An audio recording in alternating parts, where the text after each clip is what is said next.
मौके आए कि सूबा सरकारां ने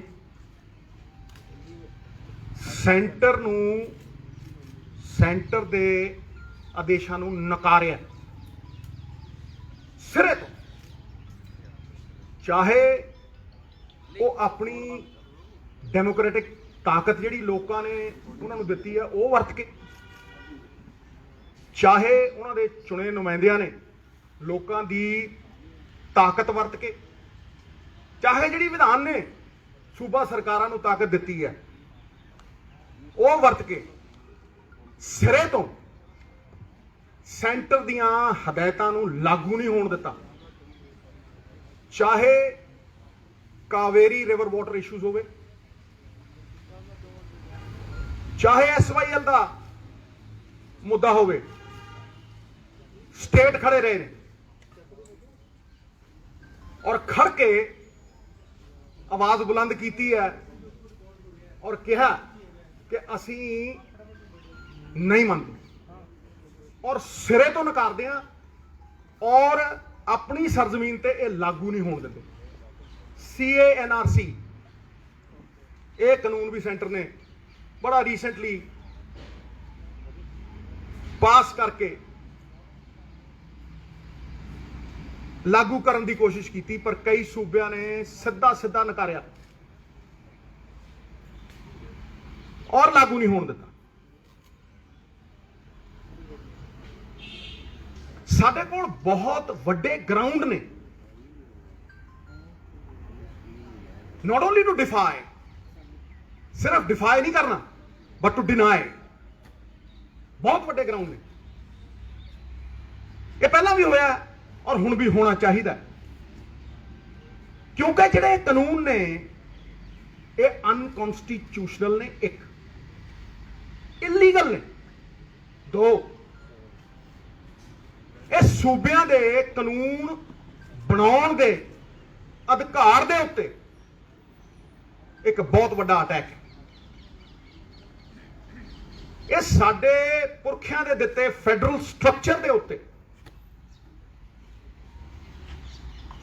बहुत बड़ा अटैक है। ये ठीक है कि अज पंजाब ने और राजस्थान ने अमेंडमेंटा करके इन्हां कानूनां दा पुरजोर विरोध किया, होना चाहिए, शलाघायोग। लेकिन सानू पंजाब दे 3 करोड़ लोगों ने जिहड़ी डेमोक्रेटिक पावर दित्ती है उन्हां दियां एस्पिरेशनस नूं मीट करन वास्ते कुछ होर मजबूत ठोस कदम चुकण दी जरूरत है।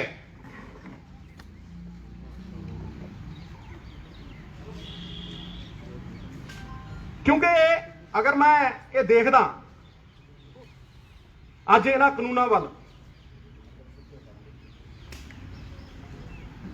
ते मैं उस हदायत नूं भी देखदा जिहड़ी तारीख ने और इतिहास ने साडे गुरुआं ने, पीरां ने, पैगंबरां ने सानू दित्ती। तारीख ने सदा ही सिख कौम को दिया है ये पैगाम कि हक मांगना तौहीन है, हक छीन लिया जाए। ये हक खोना पैना,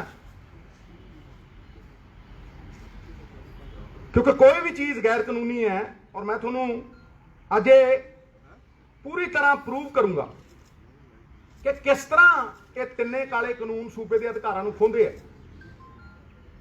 अनकॉन्स्टिट्यूशनल ने, they impinge and impede on the spirit of the constitution.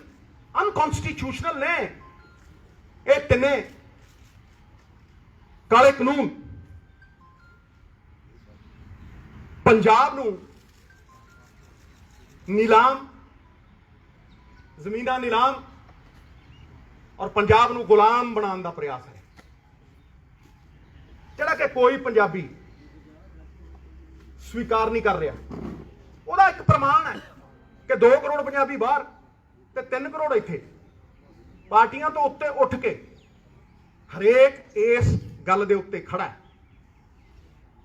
कि इन्हां नूं लागू नहीं होण देना, इन्हां नूं इंप्लीमेंट नहीं होण देना।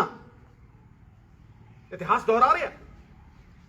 हुण मैं तुहानूं ये दस दिना कि how are these 3 farm laws unconstitutional and illegal? It's very clear. सब तो पहली चीज कि इन्हां फार्म लॉज का जिहड़ा मेन सबजैक्ट है वो एग्रीकल्चर ते market. 7th schedule of the Constitution clearly says this lies in the domain of the state governments. ਇਹ ਸਟੇਟਾਂ ਦਾ ਅਧਿਕ੍ਰਿਤ ਏਰੀਆ ਹੈ। 7th schedule Constitution ਦੀ ਬੜੀ ਕਲੀਅਰਲੀ ਕਹਿੰਦੀ ਹੈ। ਹੁਣ ਇਹ ਇੱਕ ਸੈਂਟਰ ਵਾਲੇ ਜਿਹੜੇ ਨੇ ਇੱਕ ਸ਼ਬਦਾਂ ਦਾ ਜਾਲ ਬੁਣ ਕੇ ਅਫਸਰਾਂ ਦੁਆਰਾ ਬਣਾਇਆ ਹੋਇਆ ਇੱਕ ਸ਼ਬਦਾਂ ਦਾ ਜਾਲ ਬੁਣ ਕੇ ਇਹ ਕਹਿਣਾ ਚਾਹੁੰਦੇ ਆ ਵੀ ਅਸੀਂ ਤੇ ਕੌਨਕਰੈਂਟ ਲਿਸਟ ਦੇ ਉੱਤੇ ਕਾਨੂੰਨ ਬਣਾਏ, ਉਹ ਚ ਟ੍ਰੇਡ ਏਰੀਆ ਪਾਤਾ।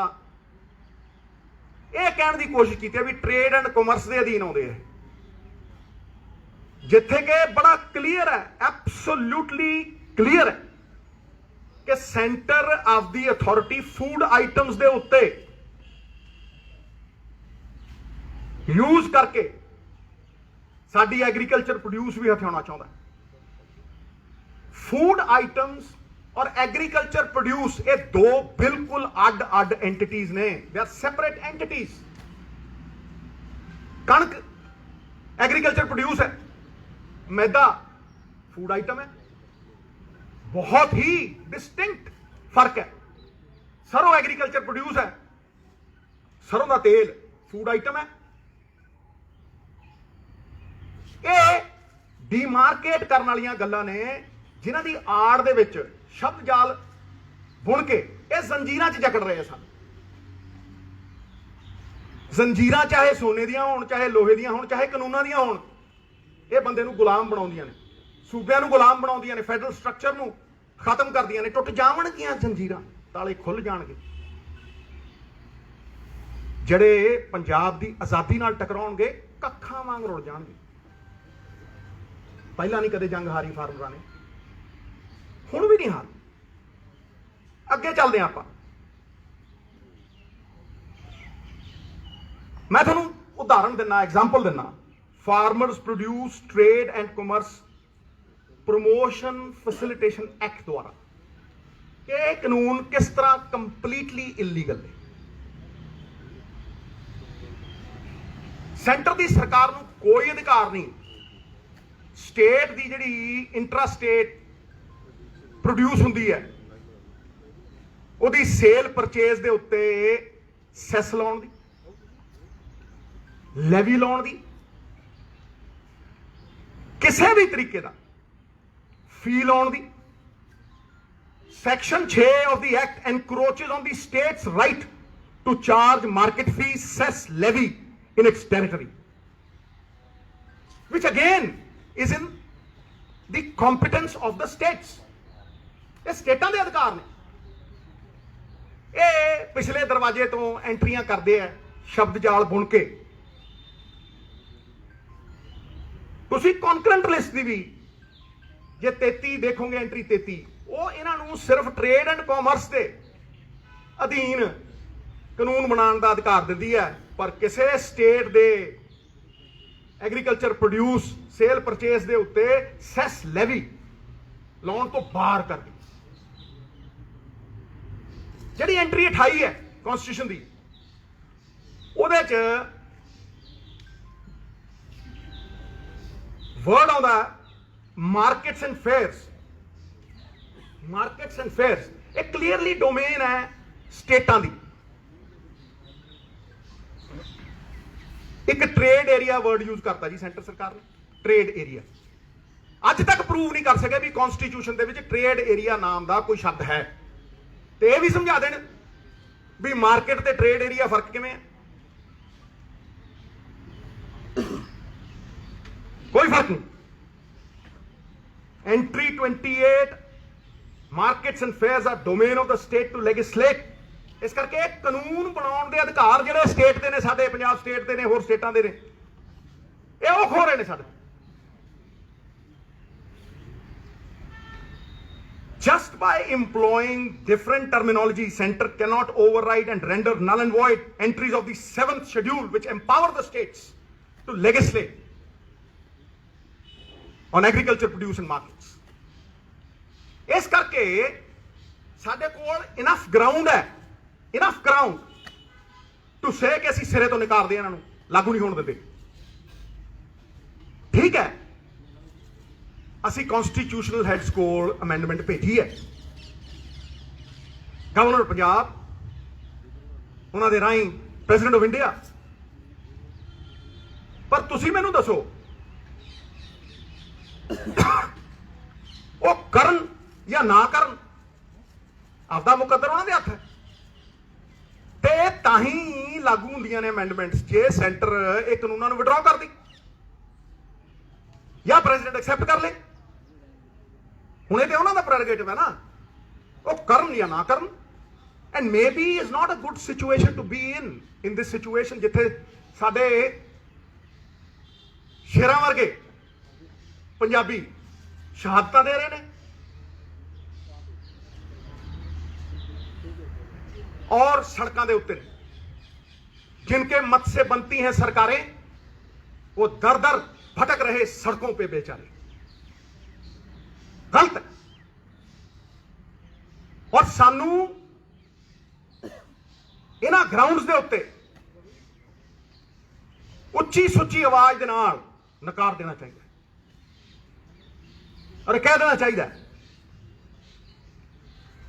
कि असी अपना डेमोक्रेटिक राइट जिहड़ा सानू लोकां ने दिता है इलैक्शन जिता के विधानिक हक उन्होंने इस्तेमाल करके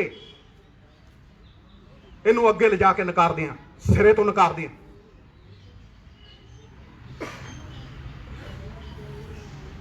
हुण मैं इस तो अगे वधा after defiance and denial of these unconstitutional laws, मैं कहना कि बड़े लोग ये कही जाते हैं जी कि the game is over, centre ने तो पास करते। the game is not over, we can be game changers if we rise above blame game। असी गेम चेंजर बन सकते हैं। सानू किसी ने नहीं रोकया अपनी डेमोक्रेटिक पावर टू लैजिस्लेट करन तो, किसी ने नहीं रोकया। असी अपने कानून खेतर दे विच लॉ बना सकते हैं और किसानां दे मुकद्दर नूं पूरी तरह बदल सकते हैं। वक्त की जरूरत है और सानू वो डेमोक्रेटिक जिहड़ा राइट है उन्होंने एक्सरसाइज करना चाहिए, अपना मुकद्दर अपने हाथ च लेना चाहिए। किस तरह? मेरी मांग है कि असी अपने कानून बनाइए जिहदा सेंटर ना कोई लेना देना नहीं, जिहदा सेंटर ना कोई सरोकार नहीं। मैं पहले कानून की गल करदा जिहड़ा साडे अख्तियार दे विच है, which is an hour domain completely, expansion of MSP and procurement. असी सिर्फ कणक और झोने दे प्रोक्योरमेंट चों निकलीए, किस तरह किसान नूं होर फसलों के उत्ते MSP दईए ताकि असी डाइवर्सिफिकेशन कर सकीए। क्योंकि तुसी अगर झोना देखो, झोना लाउणा किसान की मजबूरी है, वो चाह के भी नहीं निकल सकता क्योंकि MSP मिलती ही झोने ते कणक ते है। लिख देंदे है मक्की, लिख देंदे है गन्ना, लिख देंदे है सारा कुछ, लिखते हैं 1600, मिलती 700 नहीं, 600 च भी चुकी नहीं गई। इस करके ओदी मजबूरी है। लेकिन ओदी मजबूरी दे नाल नाल एक होर गल है कि असी अपनी सस्टेनेबल लिमिट तो किते ज्यादा पानी, पंजाब दा पानी करजे लै लै, ट्यूबवेल ला ला, पंपियां चला चला, सस्टेनेबल लिमिट तो किते वध पानी कढ रहे हैं असी। ਔਰ ਮੈਂ ਕਦੋਂ ਦਾ ਦੌਰ ਆ ਰਿਹਾ ਇਹ ਕਿ 1 ਕਿਲੋ ਝੋਨਾ ਲਾਣਾ ਹੋਵੇ ਤੇ 5000 ਲੀਟਰ ਪਾਣੀ ਲੱਗਦਾ। ਤੁਸੀਂ ਹਿਸਾਬ ਲਾ ਲਓ ਕਿ ਜਿੰਨਾ SYL ਤੋਂ ਨੁਕਸਾਨ ਹੋਣਾ ਸੀ ਉਹਦੇ ਨਾਲ ਕਿਤੇ ਵੱਧ ਕਰਦੇ ਆ ਹਰ ਸਾਲ। ਪਾਣੀ ਐਕਸਪੋਰਟ ਕਰਦੇ ਆ ਅਸੀਂ ਝੋਨੇ ਦੇ ਨਾਲ, ਖਾਂਦੇ ਤਾਂ ਸਿਰਫ 8%। ਫਿਰ ਕਹੇਗੀ ਸੋਲੂਸ਼ਨ। ਮੈਂ 6 ਮਹੀਨਿਆਂ ਤੋਂ ਉਹੀ ਗੱਲ ਕਰਦਾ, 6 ਮਹੀਨਿਆਂ ਤੋਂ ਮੈਂ ਇਸ ਡਾਈਵਰਸਿਫਿਕੇਸ਼ਨ ਦੀ ਗੱਲ ਕਰਦਾ, ਪਾਣੀ ਬਚਾਉਣ ਦੀ ਗੱਲ ਕਰਦਾ ਤੇ ਇਹ कहना हमेशा भी अगर मान लो तो हार है और अगर बदलने की ठान लो तो जीत है। ये पक्की जित है। और मैं तुहानूं दसदा किवें, पहला तो मैं बड़ा क्लीयर हाँ। अज दे दिन अगर असी लैजिसलेट करिए तो असी दालां ते ऑयल सीड्स दे उत्ते MSP दे सकदे। क्लीयर सिद्धा। नाले डाइवर्सिफिकेशन होऊ, नाले पानी बचू, नाले किसान नूं झोने ते कणक तो इलावा कुछ उगाउण दा विकल्प मिलू। किदां? ओ महाराज मार्कफेड ते पंसब तो अगर तुसीं प्रोक्योर कराओ, मार्कफेड ते पंसब तो, और तुसीं दालां दे वास्ते ऑयल सीड्स दे वास्ते तुसीं किन्ना पैसा बाहरों इंपोर्ट करने लई खर्च रहे हो?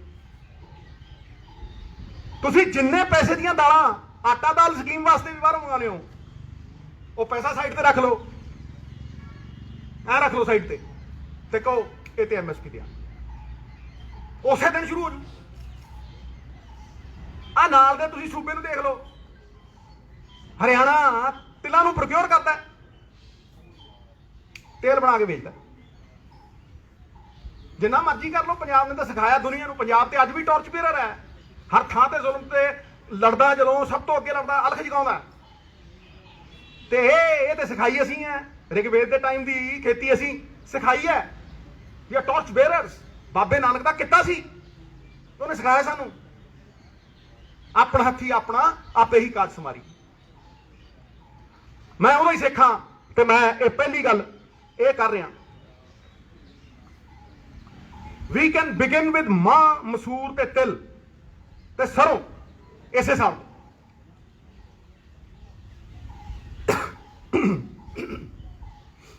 सितंबर दे विच मैं सब्जियां की गल की थी,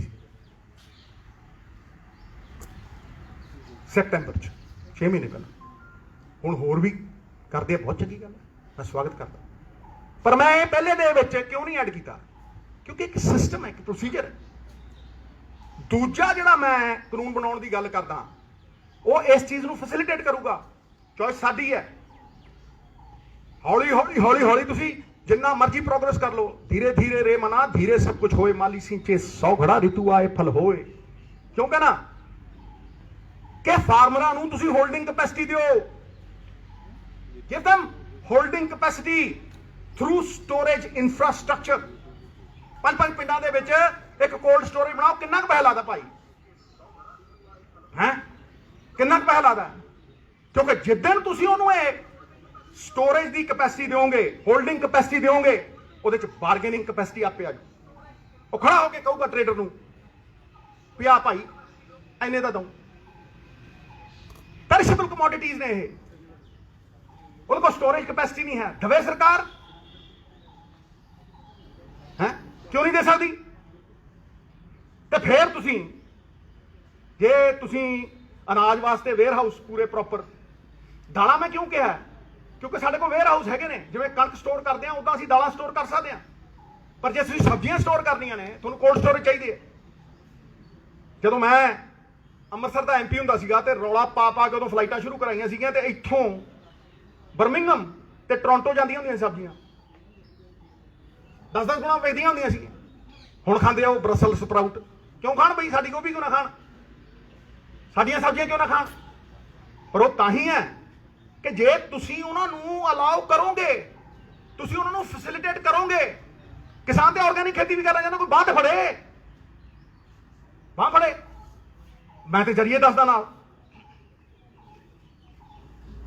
किसे भी अंबानी अडानी की ताकत की है? जरा सोचो, उसकी ताकत यही है ਵੀ ਉਹ ਪੋਲਾ ਜਿਹਾ ਲੈਂਦਾ ਮਾਲ, ਹੁਣ ਤੇ ਉਹਨੂੰ ਲਾਇਸੈਂਸ ਦੇਤਾ ਵੀ ਭਾਈ ਤੂੰ 50 ਗੁਣੇ ਵੇਚ ਤੇ 100 ਗੁਣਾ ਵੇਚ, ਉਹ ਰੱਖ ਲੈਂਦਾ ਕਿ ਨਹੀਂ ਰੱਖਦਾ। ਫਿਰ ਉਹ ਜੋ ਜੀ ਕਰਦਾ ਮਨਮਾਨੀ ਕਰਦਾ। ਤੇ ਭਾਈ ਸਰਕਾਰ ਬਾਂਹ ਕਿਉਂ ਨਾ ਫੜੇ ਕਿਸਾਨ ਦੀ, ਫਿਰ ਉਹ ਕਿਉਂ ਸੜਕ ਤੇ ਜਾਊ? ਤੀਜੀ ਗੱਲ ਜਿਹੜੀ ਮੈਂ ਕਹਿ ਰਿਹਾ, ਔਰ ਇਹਦੇ ਵਿੱਚ ਹੀ ਸਾਰਾ ਕੁਝ ਆਊ, ਉਹ ਹੈਗੀ ਕੋਆਪਰੇਟਿਵ। ਸਾਨੂੰ ਆਪਣਾ ਕੋਆਪਰੇਟਿਵ ਦਾ ਕਾਨੂੰਨ ਅਮੈਂਡ ਕਰਨਾ ਪਏ। ਵੇਖੋ, ਕੋਆਪਰੇਟਿਵ ਨੂੰ ਰਜਿਸਟਰ ਕਦੋਂ ਕਰਨਾ, ਉਹਨੂੰ ਚਲਾਉਣਾ ਕਿਵੇਂ, ਉਹਦੀ ਮੈਨੇਜਮੈਂਟ ਇਹ ਕਿਸਾਨ ਦੇ ਹੱਥ 'ਚ ਹੋਣੀ ਚਾਹੀਦੀ, ਅੱਜ ਅਫਸਰਾਂ ਦੇ ਹੱਥ 'ਚ। ਹੁਣ ਉਹੀ ਤੁਸੀਂ ਘੁੰਡੀਆਂ ਜਿਹੀਆਂ ਪਵਾ ਲਓ ਅਫਸਰ ਤੋਂ ਕਿਸੇ ਤੋਂ, ਤੇ ਕਹੋ ਜੀ ਅਸੀਂ ਕਿਸਾਨ ਲਈ ਕੋਆਪਰੇਟਿਵ ਬਣਾਤੇ, ਤੇ ਗਲਤ ਹੈ। ਤੁਹਾਨੂੰ ਕੋਈ ਮਿਹਨਤ ਕਰਨ ਦੀ ਲੋੜ ਨਹੀਂ, ਕੋਈ ਇਹੋ ਜਿਹੇ ਕਾਨੂੰਨ ਬਣਾਉਣ ਦੀ ਲੋੜ ਨਹੀਂ। ਮੈਂ ਤੁਹਾਨੂੰ ਕਹਿ ਰਿਹਾ ਕਿ ਪਲੈਨਿੰਗ ਕਮਿਸ਼ਨ ਨੇ ਕੋਆਪਰੇਟਿਵ ਐਕਟ 1991 ਬਣਾਇਆ ਹੋਇਆ, ਕੁਛ ਕਰਨ ਦੀ ਲੋੜ ਨਹੀਂ। ਉਹ ਅਧਿਕ੍ਰਿਤ ਕਰਦਾ ਹੈ, ਅਧਿਕਾਰ ਦਿੰਦਾ ਉਹ ਕਿਸਾਨ ਨੂੰ ਵੀ ਉਹ ਆਪ ਰਜਿਸਟ੍ਰੇਸ਼ਨ ਕਰਾਏ। ਹੁਣ ਤੇ ਉਹ ਗੁਲਾਮ ਹੈ ਰਜਿਸਟਰ ਕੋਆਪਰੇਟਿਵ ਸੁਸਾਇਟੀ ਦਾ, ਜਦ ਜੀ ਕਰੇ ਕੱਟ ਦੇ, ਜਦ ਜੀ ਕਰੇ ਬਣਾ ਦੇ। ਇਹ ਬਣਾਓ ਨਾ। ਵੀ ਹੈਵ ਟੂ ਸੀ ਕਿ ਅਸੀਂ ਫਾਰਮੈਲਿਟੀ ਕਰਨੀ ਹੈ ਕਿ ਗਰਾਊਂਡ ਰਿਐਲਿਟੀ। ਇਹ ਪਤਾ ਲੱਗੇ ਨਾ ਕਿਸਾਨ ਨੂੰ, ਜਿੱਦਣ ਤੁਸੀਂ ਇਹ ਅਧਿਕਾਰ ਦਓਗੇ ਕਿ ਉਹ ਆਪਣੇ ਕੋਆਪਰੇਟਿਵ ਬਣਾ ਕੇ ਉਹਦਾ ਰਜਿਸਟ੍ਰੇਸ਼ਨ ਕਰ ਸਕਦਾ, ਉਹਨਾਂ ਦੀ ਮੈਨੇਜਮੈਂਟ ਕਰ ਸਕਦਾ, ਤੇ ਤੁਸੀਂ ਉਹਨੂੰ ਕਲੈਕਟਿਵ ਸਟਰੈਂਥ ਦਓਗੇ। ਇਕੱਠੇ ਹੋ ਕੇ ਸਾਰੇ ਕਿਸਾਨ ਉਸੇ ਦਿਨ ਪ੍ਰੋਡਿਊਸਰ ਤੋਂ ਇਹ ਤੈਅ ਕਰਨ ਲੱਗ ਜਾਣਗੇ ਵੀ ਅਸੀਂ ਕੀ ਕੀਮਤ ਲੈਣੀ ਹੈ ਇਕੱਠੇ ਹੋ ਕੇ ਉਸੇ ਦਿਨ। ਮੈਨੂੰ ਇੱਕ ਬੰਦਾ ਦੱਸ ਦਿਓ ਇਸ ਧਰਤੀ ਦੇ ਉੱਤੇ ਜਿਹੜਾ ਆਪਦੀ ਚੀਜ਼ ਦੀ ਪ੍ਰਾਈਸ ਆਪ ਨਾ ਤੈਅ ਕਰਦਾ ਹੋਵੇ। ਮੈਨੂੰ ਇੱਕ ਬੰਦਾ ਦੱਸ ਦਿਓ। ਤੁਸੀਂ ਜਾਓ ਦੁਕਾਨ ਦੇ ਉੱਤੇ, ਟੁੱਥਪੇਸਟ ਦੀ ਪ੍ਰਾਈਸ ਇੰਨੀ ਹੈ ਜੀ, ਇਹਦੇ ਤੇ ਇੰਨਾ ਟੈਕਸ ਹੈ, ਲੈਣੀ ਹੈ ਲਾਓ, ਨਹੀਂ ਜਾਓ। ਤੇਲ ਤੇ ਇੰਨੀ ਹੈ, ਇੰਨਾ ਲੈਣਾ ਲਾਓ, ਨਹੀਂ ਜਾਓ। ਗੱਡੀ ਵੇਚਣੀ ਹੈ, ਇੰਨੇ ਦਊਂ, ਇੰਨੇ ਲੈਣੇ ਆ, ਦੇਣੇ ਤੇ ਨਹੀਂ ਜਾ। ਸਵਾਏ ਕਿਸਾਨ ਦੇ। ਕਿਸਾਨ ਪਰਚੂਨ ਤੋਂ ਖਰੀਦਦਾ ਤੇ ਹੋਲਸੇਲ 'ਚ ਵੇਚਦਾ। ਹੀ is the only person who buys in retail and sells in wholesale. क्यों? क्योंकि ਉਹਦੇ ਕੋਲ perishable commodity है, ਉਹ ਇੱਕ ਦਿਨ ਨਹੀਂ ਰੱਖ ਸਕਦਾ। ਉਹਨੂੰ ਕਿਹਾ ਜਾਂਦਾ ਦੇਣੀ ਹੈ ਦੇ, ਨਹੀਂ ਨਾ, ਉਹ ਕਿੱਦਾਂ ਰੱਖ ਲੂ? ਮੈਂ ਤੁਹਾਨੂੰ ਐਗਜ਼ਾਮਪਲ ਦਿੰਦਾ ਮਹਾਰਾਜ, ਇਹ ਸਾਰਿਆਂ ਨੂੰ ਇੱਕ ਇੱਕ ਬੰਦੇ ਨੂੰ ਸਮਝਾਊ। ਜਦੋਂ ਸੀਜ਼ਨ ਹੁੰਦਾ ਤੇ ਉਹ ਟਮਾਟਰ ਲੈ ਕੇ ਮਾਰਕੀਟ 'ਚ ਜਾਂਦਾ, ਉਹ ਟਮਾਟਰ 3 ਰੁਪਏ ਨੂੰ ਵਿਕਦਾ। ਉਹ ਕਹਿੰਦਾ ਯਾਰ 4 ਦੇ ਦੇ, 5 ਦੇ ਦੇ। ਉਹਨੂੰ ਪਤਾ ਹੈ ਵੀ ਅਗਲੇ ਦਿਨ ਗਲ ਜੂ ਟਮਾਟਰ, ਕੋਲਡ ਸਟੋਰੇਜ ਮੇਰੇ ਕੋਲ ਹੈ ਨਹੀਂ।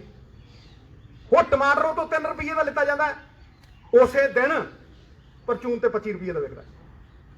ਤੇ ਜੇ ਮਹੀਨੇ ਇੱਕ ਬਾਅਦ ਜਾਂ ਡੇਢ ਬਾਅਦ ਜਾਂ 2 ਬਾਅਦ ਉਹਨੇ ਟਮਾਟਰ ਲੈਣਾ ਹੋਏ, ਉਹ ਪਰਚੂਨ ਦੀ ਦੁਕਾਨ ਤੋਂ 65 ਦਾ ਖਰੀਦਦਾ। ਆਪਦਾ ਹੀ 3 ਰੁਪਏ ਦਾ ਟਮਾਟਰ ਉਹ 65 ਦਾ ਖਰੀਦਦਾ। ਇਹਨੂੰ ਕੌਣ ਇਨਸਾਫ ਕਹੂ? ਫਿਰ ਕਿਉਂ ਨਾ ਉਹ ਇਹ ਕਹੂ ਵੀ ਮੇਰੀ ਮਿਹਨਤ ਕੋਈ ਹੋਰ ਖਾਈ ਜਾਂਦਾ ਹੈ। ਜੇ ਤੁਸੀਂ ਕੋਈ ਗੱਲ ਨਹੀਂ, ਆਪਣੇ ਤੇ ਨਹੀਂ ਕਰਦਾ, ਫਿਕਰ ਨਾ ਕਰ, ਆਪਾਂ ਚੰਗਾ ਕੰਮ ਕਰ ਰਹੇ ਤੇ ਬਿਲਕੁਲ ਨਹੀਂ।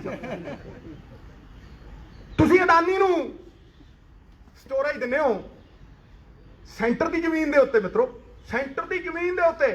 ਅਗੇ ਕੀ ਕਿ ਜਦੋਂ FCI ਡਿਸਬੈਂਡ ਹੋ ਜੂਗੀ, ਕਰਜ਼ਾ ਉਹਦੇ ਤੇ ਆਪ ਚੜਾਇਆ, ਕਿ ਜਦੋਂ FCI ਖਤਮ ਹੋ ਜੂ, ਹਾਂਜੀ, ਤੇ FCI ਖਤਮ ਹੋਣ ਤੋਂ ਪਹਿਲਾਂ ਹੀ ਅਡਾਨੀ ਸਾਹਿਬ ਉਹਦੇ ਤੇ ਸਾਈਲੋ ਬਣਾ ਰਹੇ ਆ। ਉਹਨਾਂ ਦੀ ਜ਼ਮੀਨ 'ਚ ਉਹਨਾਂ ਦੀ ਬਣਾਈ ਫਿਰਦੇ ਆ। 12 ਲੱਖ ਮੀਟ੍ਰਿਕ ਟਨ ਦੀ ਸਟੋਰੇਜ ਦੇਈ ਫਿਰਦੇ ਆ। ਹੁਣ ਕਹਿੰਦੇ 3 ਸਾਲਾਂ 'ਚ 25 ਲੱਖ ਮੀਟ੍ਰਿਕ ਟਨ ਕਰ ਇਹ ਸਟੋਰੇਜ। ਤੇ ਦੇਖੋ ਤੁਸੀਂ ਸਟੋਰੇਜ ਤੇ ਕੀ ਕਹਿੰਦੇ, ਸਟੋਰੇਜ ਤੇ ਕਹਿੰਦੇ ਆ ਅਡਾਨੀ ਸਾਹਿਬ ਤੁਸੀਂ 5% ਸਟੋਰੇਜ ਕਰੋਗੇ, ਅਸੀਂ ਪੈਸੇ ਤੁਹਾਨੂੰ 100 ਦੇ ਦਿਆਂਗੇ। ਵਾਹ, ਮੈਕਸਿਮਮ ਸਪੋਰਟ ਪ੍ਰਾਈਸ ਦਿਆਂਗੇ। ਬੱਲੇ ਉਹ ਬੱਲੇ, ਗੰਨੇ ਚੂਪਣ ਨੂੰ ਬਾਂਦਰੀ, ਡੰਡੇ ਖਾਣ ਨੂੰ ਰਿਚ ਹੈ। ਪੂਰੀ ਸਟੋਰੇਜ ਤੁਹਾਨੂੰ 5% ਤੁਸੀਂ ਸਟੋਰੇਜ ਕਰੋਗੇ, 100 ਦੇਾਂਗੇ ਤੁਹਾਨੂੰ। 5% ਤੁਹਾਡੀ ਸਟੋਰੇਜ ਹੋਊਗੀ, ਤੁਹਾਨੂੰ 100 ਦੇਾਂਗੇ। ਤੇ ਕਿਸਾਨ ਨੂੰ ਕਹਿੰਦੇ ਤੁਹਾਨੂੰ ਮਿਨੀਮਮ ਸਪੋਰਟ ਪ੍ਰਾਈਸ ਨਹੀਂ ਦਿਆਂਗੇ। ਕੀ ਕਹਾਂ ਹੈ ਜੀ? ਤੁਹਾਨੂੰ ਮੈਕਸਿਮਮ ਸਪੋਰਟ ਪ੍ਰਾਈਸ ਦੇਾਂਗੇ, ਕਿਸਾਨ ਨੂੰ ਅਸੀਂ ਮਿਨੀਮਮ ਸਪੋਰਟ ਪ੍ਰਾਈਸ ਨਹੀਂ ਦਿੰਦੇ। ਜਿੱਦਣ ਤੁਸੀਂ ਇਹ ਕਰੋਗੇ ਉਹ ਆਪਣੀ ਫਸਲ ਦਾ ਸਹੀ ਵਾਜਬ ਦਾਮ ਤੈਅ ਕਰਨ ਵਾਲਾ ਹੋ ਜਾਊਗਾ। ਪ੍ਰੋਡਿਊਸਰ ਦੇ ਨਾਲ ਉਹ ਬਾਰਗੇਨ ਕਰੂਗਾ ਵੀ ਹਾਂ ਅਸੀਂ ਇੰਨੇ ਤੇ ਦੇਾਂਗੇ ਜਿੱਦਣ ਤੁਸੀਂ ਇੱਕ ਕੋਆਪਰੇਟਿਵ ਬਣਾ।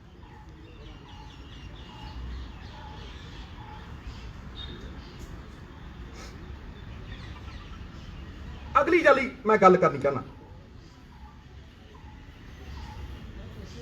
ਇਹ ਕਿਸਾਨ ਨੂੰ ਫੇਸ ਟੂ ਫੇਸ ਕੈਪੀਟਲਿਸਟ ਦੇ ਨਾਲ ਐਟ ਪਾਰ ਖੜਾ ਕਰ ਦੂ। ਐਟ ਪਾਰ ਬੜੇ ਨੇ, ਤੁਸੀਂ ਅਮੂਲ ਵਾਲੇ ਦੇਖ ਲਓ, ਹੋਰ ਦੇਖ ਲਓ, ਕਿੰਨੇ ਦੇਖ ਲਓ, ਆਪਣੇ ਵੇਰਕੇ ਦੇਖ ਲਓ। ਇੱਕ 2 ਏਕੜ ਵਾਲਾ 2 ਕਿਲੋ ਵਾਲਾ ਤੇ 100 ਕਿਲੋ ਵਾਲਾ ਸੇਬ ਦੇਖ ਲਓ, ਜਾ ਕੇ ਦੇਖ ਲਓ, ਤੁਹਾਨੂੰ you will see it yourself. ਇਹ ਕਲੈਕਟਿਵ ਸਟਰੈਂਥ, ਬਾਰਗੇਨਿੰਗ ਕੈਪੈਸਿਟੀ, ਇੱਕ ਪ੍ਰੋਡਿਊਸਰ ਨੂੰ ਉਹਦਾ ਹੱਕ ਸਾਨੂੰ ਦੇਣਾ ਪਊ। ਨੰਬਰ 3, ਨੰਬਰ 4 ਹੀ ਹੋ ਗਿਆ, ਕੋਆਪਰੇਟਿਵ ਹੋ ਗਏ। ਫਿਰ ਇਹ ਨੰਬਰ 4 ਐਗਰੀਕਲਚਰ ਲੇਬਰ।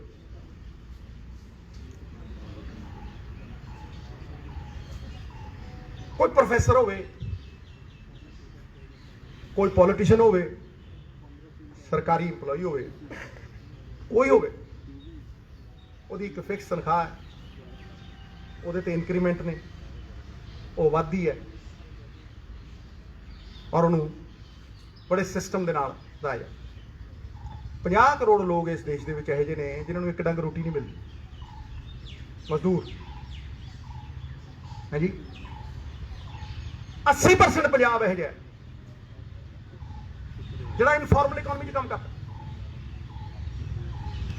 ਉਹ ਮਜ਼ਦੂਰ ਜਿਹਦੀ ਬਾਂਹ ਫੜਨੀ ਚਾਹੀਦੀ ਹੈ ਸਰਕਾਰ, ਜੈਕਾਰ ਹੋਊਗੀ। ਪ੍ਰੋਫੈਸਰਾਂ ਦੀਆਂ ਪੋਲੀਟੀਆਂ ਫਿਕਸਡ ਵੇਜਸ ਨੇ, ਐਨੂਅਲ ਇਨਕਰੀਮੈਂਟ ਨੇ,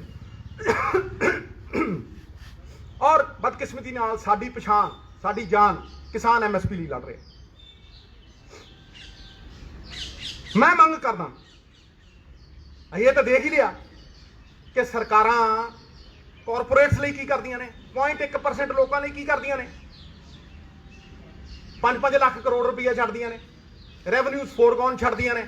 17 ਲੱਖ ਕਰੋੜ ਰੁਪਈਆ ਬੈਂਕਾਂ ਦਾ ਚੁਕਾਤਾ, ਐਨਪੀਏ ਸਾਂਠ ਗਾਂਠ ਨਾਲ, ਕਿਸੇ ਪ੍ਰਾਈਵੇਟ ਬੈਂਕ ਦਾ ਨਹੀਂ ਹੈ, ਸਾਰਾ ਸਰਕਾਰੀ ਬੈਂਕਾਂ ਦਾ ਚੁਕਾਤੇ ਸਾਰੇ।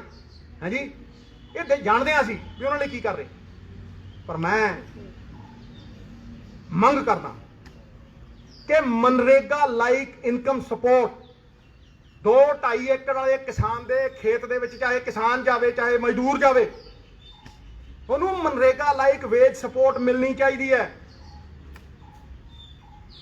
ਮੈਂ ਮੰਡੀ ਗਿਆ, ਸਬਜ਼ੀ ਮੰਡੀ, ਮੈਂ ਧਾਰਾਂ ਦੀ ਗੱਲ ਕਰਦਾ, ਮੰਡੀ ਗਿਆ, ਉੱਥੇ ਮੰਡੀ ਇੱਕ ਮਜ਼ਦੂਰ ਨਾਲ ਮੈਂ ਗੱਲ ਕੀਤੀ। ਮੈਂ ਕਿਹਾ ਭਾਈ ਤੇਰੀ ਕਿੰਨੀ ਦਿਹਾੜੀ ਹੈ? ਉਹ ਆਂਦਾ ਜੀ 250। ਮੈਂ ਕਦੋਂ ਤੋਂ ਹੈ? ਉਹ ਕਹਿੰਦਾ ਜੀ ਪਿਛਲੇ 1.5-2 ਸਾਲਾਂ ਤੋਂ 250 ਹੀ ਹੈ। ਮੈਂ ਵਧੀ ਹੈ 5 ਰੁਪਏ 10 ਰੁਪਏ। ਕਹਿੰਦਾ ਨਾ। ਮੈਂ ਦਾਲ ਕਿੰਨੇ ਦੀ ਹੋ ਗਈ? ਕਹਿੰਦਾ ਜੀ 6 ਮਹੀਨਿਆਂ 'ਚ 50 ਰੁਪਏ ਤੋਂ ਦਾਲ 120 ਹੋ ਗਈ ਤੇ 150 ਤੇ ਖੜੂਗੀ। ਕਹਿੰਦਾ ਜੀ ਟਮਾਟਰ ਬਹੁਤ ਵੱਧ ਗਏ। ਕਹਿੰਦਾ ਜੀ ਮਟਰ ਅੱਜ 110 ਨੂੰ ਮਿਲਦਾ ਹੁੰਦਾ ਸੀ ਪਹਿਲਾਂ 10 ਨੂੰ। ਮੈਂ ਕਿਹਾ ਤੇਰੀ ਤਨਖਾਹ ਜਾਂ ਤੇਰੀ ਦਿਹਾੜੀ 250 ਤੋਂ ਕਿਸੇ ਨੇ 260 ਵੀ ਕੀਤੀ ਹੈ? ਕਹਿੰਦਾ ਨਾ। ਮਤਲਬ ਜਦੋਂ ਕੀਮਤ ਵਧਾਈ ਤੁਸੀਂ ਦਾਲ ਦੀ ਦੁੱਗਣੀ, ਤੇ ਜਦੋਂ ਤੁਸੀਂ ਕੀਮਤ ਬਣਾਈ ਮਟਰ ਦੀ 10 ਗੁਣੀ ਤੇ ਹੋਰ ਚੀਜ਼ਾਂ ਦੀ, ਮਿੱਤਰਾਂ ਨਾਲ ਸ਼ੇਰ ਪਾਣੀ, ਜਦੋਂ ਤੁਸੀਂ ਉਹ ਕੀਮਤਾਂ ਵਧਾਈਆਂ ਕਿ ਤੁਸੀਂ ਉਸ ਇਨਫਲੇਸ਼ਨ ਦੇ ਨਾਲ, ਉਸ ਮਹਿੰਗਾਈ ਦੇ ਨਾਲ ਕਿਸੇ ਗਰੀਬ ਦੀ ਜਿਹੜੀ ਦਿਹਾੜੀ ਹੈ ਉਹਨੂੰ ਲਿੰਕ ਕੀਤਾ। It should be linked to inflation. ਤੁਸੀਂ ਅਡਾਨੀ ਲਿਆ, ਸਾਈਲੋ ਲਿੰਕ ਕੀਤਾ। ਲਾ ਜਾ ਮੇਰਾ ਕੋਈ, ਮੈਂ ਤਾਂ ਪਹਿਲਾਂ ਦਾ ਬੁਲਾਉਣਾ, ਆਓ ਬੈਠੋ। ਅਡਾਨੀ ਨੂੰ ਜਿਹੜੀ ਪੇਮੈਂਟ ਮਿਲੂਗੀ ਉਹ ਇਨਫਲੇਸ਼ਨ ਦੇ ਨਾਲ ਲਿੰਕ ਹੋਈ ਹੈ। ਉਹ ਇਨਫਲੇਸ਼ਨ ਦੇ ਹਿਸਾਬ ਦੇ ਨਾਲ ਮਿਲੂਗੀ। ਜਿੰਨੀ ਕੀਮਤ ਵਧੂ ਉਹਨੂੰ ਉਹਦੀ ਸਟੋਰੇਜ ਦੀ ਵੀ ਬਾਕੀ ਵੀ ਪੈਸੇ ਮਿਲਣਗੇ। ਲੇਕਿਨ ਇੱਕ ਲੇਬਰਰ ਨੂੰ ਨਹੀਂ। ਮੈਂ ਕਿਉਂ ਕਹਿ ਰਿਹਾ? ਮੈਂ ਇੱਕ ਸੱਥ 'ਚ ਬੈਠਾ ਅਟਾਰੀ, ਉੱਥੇ ਇੱਕ ਮੇਰਾ ਵੀਰ ਮੇਰਾ ਹੱਥ ਫੜ ਕੇ ਮੈਨੂੰ ਕਹਿੰਦਾ, ਸਿੱਧੂ ਸਾਹਿਬ ਮੈਂ ਮਟਰ ਲਾਉਣਾ। ਕਹਿੰਦਾ ਜੇ 2 ਰੁਪਏ ਮਟਰ ਦੀ ਲਵਾਈ ਹੈ ਤੇ ਲੇਬਰ ਵੀ ਮੈਨੂੰ 2 ਦੇਣੀ ਚਾਹੀਦੀ, ਮੈਨੂੰ ਬਚਦਾ ਹੀ ਕੁਛ। ਜਦੋਂ ਤੁਸੀਂ ਖੇਤ 'ਚ ਜਾਂਦੀ ਉਹਦੀ ਲੇਬਰ ਨੂੰ ਵੇਜ ਸਪੋਰਟ ਦਿਓਗੇ ਤਾਂ ਤੁਸੀਂ ਕਿਸਾਨ ਦਾ ਬੋਝਾ ਘੱਟ ਕਰ ਦਿਓਗੇ, ਖਤਮ ਕਰ ਦਿਓਗੇ। ਜਿਹੜੇ 2 ਰੁਪਏ ਉਹ ਦਿੰਦਾ ਲੇਬਰ ਨੂੰ, ਜਦੋਂ ਸਰਕਾਰ ਇਨਫਲੇਸ਼ਨ ਦੇ ਨਾਲ ਲਿੰਕ ਕਰਕੇ ਬਕਾਇਆ ਪੇ ਕਰੂਗੀ ਤੇ ਬੱਲੇ ਬੱਲੇ ਹੋਊ, ਨਾਲੇ ਗਰੀਬ ਦੀ ਨਾਲੇ ਕਿਸਾਨ ਦੀ, ਛੋਟੇ ਦੀ। ਚੁਣ ਲਓ ਇਕਨੋਮਿਕਲੀ ਜਿਹੜੇ 2.5 ਏਕੜ ਵਾਲੇ ਨੇ, 4 ਏਕੜ ਵਾਲੇ ਨੇ, ਮੈਂ ਤਾਂ ਕਹਿੰਦਾ 5 ਏਕੜ ਵਾਲੇ ਨੂੰ ਦਿਓ। ਵੈਸੇ ਵੀ ਤੁਸੀਂ ਸਨਮਾਨ ਪਤਾ ਹੀ ਦੇ ਦਿਓ ਉਹਨੂੰ, ਕਿਉਂਕਿ ਉਹ ਖੇਤ 'ਚ ਮਿੱਟੀ ਨਾਲ ਮਿੱਟੀ ਹੋ ਰਿਹਾ। ਡਿਮਾਂਡ ਡਰਿਵਨ ਹੈ ਇਹ ਮਨਰੇਗਾ। ਹਾਂਜੀ, ਸੈਂਸੈਕਸ ਹੋਇਆ ਪਿਛਲਾ 2011 ਦਾ, ਇਹ 10 ਸਾਲ ਪਹਿਲਾਂ ਹੋਇਆ ਜਿਹੜਾ। ਹਾਂਜੀ, ਉਹ 'ਚ ਦਲਿਤ ਵੀਰ ਪੰਜਾਬ ਦੇ ਵਿੱਚ 32% ਸੀ। ਅੱਜ 10 ਸਾਲ ਬਾਅਦ ਲਾ ਲਓ 35% ਪੱਕੇ ਨੇ। 35-36% ਦਲਿਤ ਵੀਰਾਂ ਕੋਲ 2% ਜ਼ਮੀਨ ਹੈ, ਚਾਹੇ ਰਹਿਣ ਨੂੰ ਹੋਵੇ ਚਾਹੇ ਵਾਹਣ ਨੂੰ। 35% ਦਲਿਤ ਵੀਰਾਂ ਦੀ ਆਬਾਦੀ ਕੋਲ ਸਿਰਫ 2%। ਹਾਂਜੀ, ਉਹਨਾਂ ਦੀ ਬਾਹ ਫੜੋ ਨਾ, ਉਹ ਲੇਬਰ ਕਰਦੇ। ਦੇਖ ਲਓ ਜਾ ਕੇ ਸਵੇਰੇ ਲੇਬਰ ਚੌਂਕ ਖੜ ਜਾਓ, ਉੱਥੇ ਨਹੀਂ ਖੜਨਾ ਜਿਹੜਾ ਕਿਸਾਨ ਦਾ। ਹੋਰ ਛੱਡੋ, ਅੰਮ੍ਰਿਤਸਰ ਦੀ ਸਬਜ਼ੀ ਮੰਡੀ ਸਭ ਤੋਂ ਵੱਡੀ ਹੈ, ਉੱਥੇ ਜਾ ਕੇ ਪਤਾ ਕਰ ਲਓ ਵੀ ਜੋ ਸਿੱਧੂ ਕਹਿੰਦਾ ਸਹੀ ਹੈ ਕਿ 250 ਤੋਂ ਵਧੀਆ। ਇਹ 4 ਚੀਜ਼ਾਂ ਸਾਡੇ ਹੱਥ ਨੇ, ਕਿਸੇ ਸੈਂਟਰ ਵਾਲੇ ਵੱਲ ਨਹੀਂ ਦੇਖਣਾ। ਇਹਨਾਂ ਵੱਲ ਕਿਉਂ ਵੇਖਦੇ ਹਾਂ ਅਸੀਂ? ਕਿਉਂ ਅਸੀਂ ਆਪਦਾ ਨਾ ਮੁਕੱਦਰ ਇਹਨਾਂ ਦੇ ਹੱਥ ਦੇਈਏ? ਹਾਂਜੀ, ਇਹ ਆਜ਼ਾਦੀ ਸਾਨੂੰ ਸ਼ਹੀਦ ਆਜ਼ਮ ਭਗਤ ਸਿੰਘ ਨੇ ਦਿੱਤੀ। ਸਭ ਤੋਂ ਵੱਧ ਖੂਨ ਡੋਲਿਆ ਪੰਜਾਬੀਆਂ ਨੇ, ਸਭ ਤੋਂ ਵੱਧ ਬਲੀਦਾਨ ਨੇ, ਸਭ ਤੋਂ ਵੱਧ ਅਨਾਜ ਪ੍ਰੋਡਿਊਸ ਕੀਤਾ 2% ਨੇ। ਸਾਡੀ ਜਦੋਂ ਲੋੜ ਸੀ ਉਹਦਾ ਤਰਲੇ ਮਿੰਟਾਂ, ਹੁਣ ਯੂਜ਼ ਐਂਡ ਥਰੋ, ਮਤਲਬ ਨਿਕਲ ਗਿਆ ਹੈ ਤਾਂ ਪਹਿਚਾਨਤੇ ਨਹੀਂ। ਮੈਂ ਅਖੀਰ ਦੇ ਵਿੱਚ ਇਹ ਟਿਕਾ ਕੇ ਕਹਿਣਾ,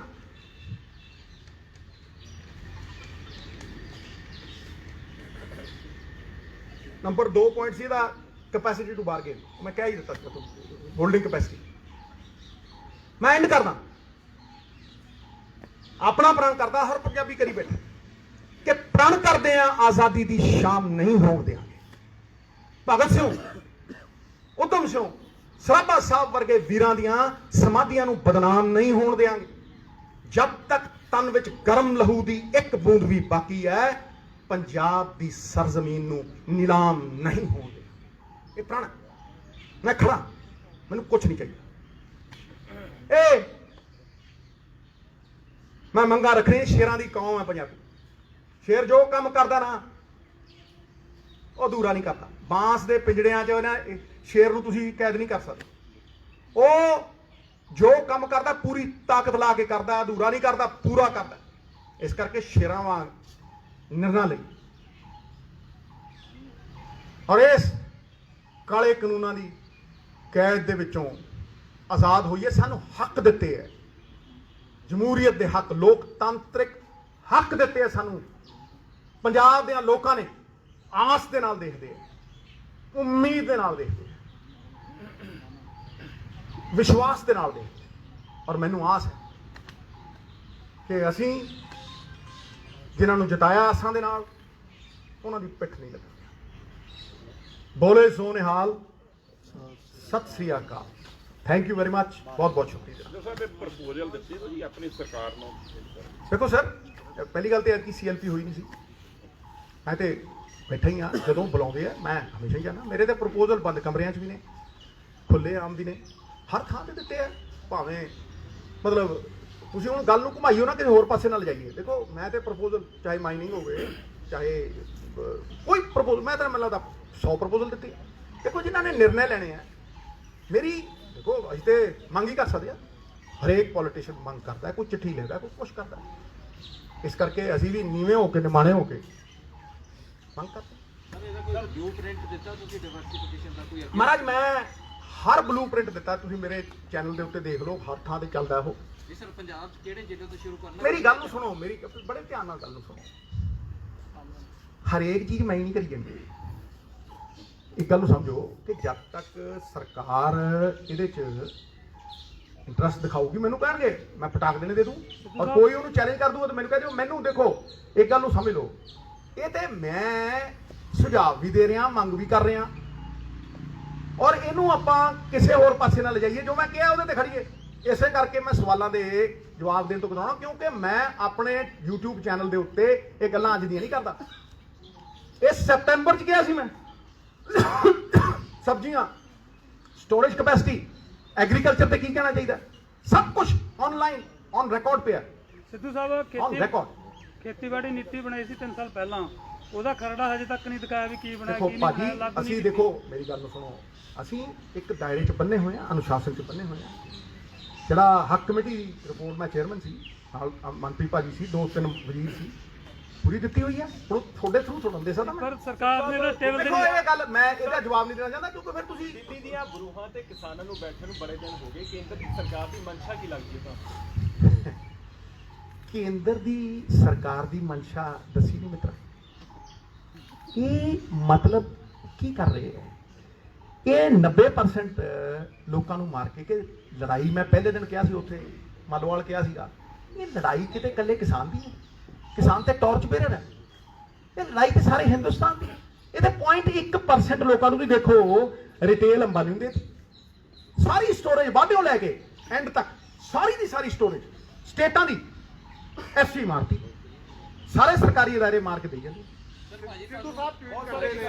ਕਰਦੇ ਰਹੇ ट्वीट करते रहे कि जंग में बादशाह की जान को खतरा ना हो उसे जंग नहीं राजनीति कहते हैं जंग केड़ी है बादशाह खोने जी तू जानी जाना तू सब जाना thank you very much God bless all